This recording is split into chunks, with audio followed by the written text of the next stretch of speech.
നമസ്കാരം. നമ്മൾ ഇന്നത്തെ വീഡിയോയിൽ ഫോൺ പേ ഉപയോഗിച്ച് എങ്ങനെ നമ്മുടെ കറണ്ട് ബില്ല് പേ ചെയ്യാൻ സാധിക്കും എന്നാണ് കാണിച്ചു തരാൻ പോകുന്നത്. അപ്പോൾ വളരെ സിമ്പിളാണ്. നമ്മൾ KCB ബോർഡിലൊന്നും പോകേണ്ട കാര്യമില്ല.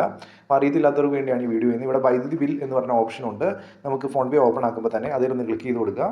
അപ്പോൾ ജസ്റ്റ് ഞാനത് ഓപ്പൺ ആക്കി കഴിയുമ്പോൾ തന്നെ എനിക്ക് ഈ മാസത്തെ കറണ്ട് ബില്ല് ഇവിടെ മുകളിൽ തന്നെ വന്നിട്ടുണ്ട്. നേരിട്ട് ഇവിടെ പോയി എനിക്ക് പേ ചെയ്യാൻ സാധിക്കും. അതിലൊന്ന് ക്ലിക്ക് ചെയ്യുമ്പോൾ തന്നെ അവിടെ കൃത്യമായിട്ട് ഇവിടെ പേരും എന്നാണ് ഡ്യൂ ഡേറ്റ് 26 ഫെബ്രുവരി 2026 ഫെബ്രുവരി 16 വരെയാണ് ലാസ്റ്റ് ഡേറ്റ് വരുന്നത്. അതിനുള്ളിൽ തന്നെ ഇത്ര എമൗണ്ട് അടയ്ക്കണം എന്ന് പറഞ്ഞ് വന്നിട്ടുണ്ട്. അതുപോലെ തന്നെ പ്രൊസീഡ് ടു പേ എന്ന് പറഞ്ഞാൽ നമുക്ക് ഡയറക്റ്റ് പേ ചെയ്യാൻ സാധിക്കും. അപ്പോൾ ഓൾറെഡി ഞാൻ ചെയ്തിട്ടുള്ളത് കൊണ്ടാണ് ഇങ്ങനെ നേരിട്ട് വരുന്നത്. കറണ്ട് ബില്ല് നമ്മൾ ഓട്ടോമാറ്റിക്കായിട്ട് ഇങ്ങോട്ട് വന്നോളൂ, നമ്മൾ ജസ്റ്റ് പേ ചെയ്ത് കൊടുത്താൽ മതി. അതല്ല പുതിയതായിട്ടാണ് ഒരാൾ പേ ചെയ്യാൻ വരുന്നതെങ്കിൽ നമുക്ക് ഇവിടെ തന്നെ ഈ താഴെ തന്നെ നമുക്ക് KCB എന്ന് പറഞ്ഞുകൊണ്ട് നമുക്ക് കാണാൻ സാധിക്കും. ജസ്റ്റ് അതൊന്ന് സെലക്ട് ചെയ്ത് കൊടുക്കുക. KCB സെലക്ട് ചെയ്ത് കൊടുക്കുക. അത് കഴിഞ്ഞിട്ട് നമ്മുടെ കൺസ്യൂമർ നമ്പർ എന്താണോ, അപ്പോൾ കൺസ്യൂമർ നമ്പർ എവിടെ നിന്നാണ് കിട്ടുന്നത്? ഇതുണ്ടോ, ഇങ്ങനെ ഒരു ബില്ലിൽ C# എന്ന് പറഞ്ഞുകൊണ്ട് ഇങ്ങനെ ഇവിടെ ഒരു നമ്പർ ഉണ്ടാകും.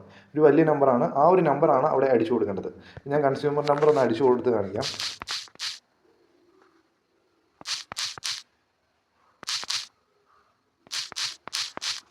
ഞാൻ കൺസ്യൂമർ നമ്പർ അടിച്ചു, കൺഫേം കൊടുത്തു. അപ്പോൾ നിങ്ങളുടെ കൺസ്യൂമർ നമ്പർ ഇവിടെ അടിച്ചു കൊടുക്കുക. ഓട്ടോമാറ്റിക്കായിട്ട് കണ്ടോ കംപ്ലീറ്റ് ആയിട്ടുള്ള ഡീറ്റെയിൽസ് ഇവിടെ വന്നു. ജസ്റ്റ് പ്രൊസീഡ് ടു പേ എന്ന് ക്ലിക്ക് ചെയ്ത് കൊടുത്ത് നമുക്ക് ഫോൺ പേ ഉപയോഗിച്ച് തന്നെ പേയ്മെൻറ്റ് ചെയ്യാൻ സാധിക്കുന്നതായിരിക്കും.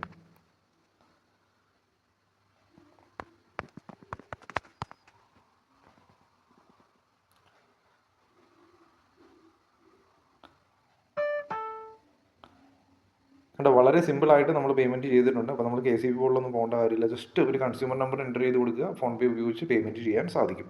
വളരെ സിമ്പിളായിട്ടുള്ള പ്രൊസീജിയറാണ്.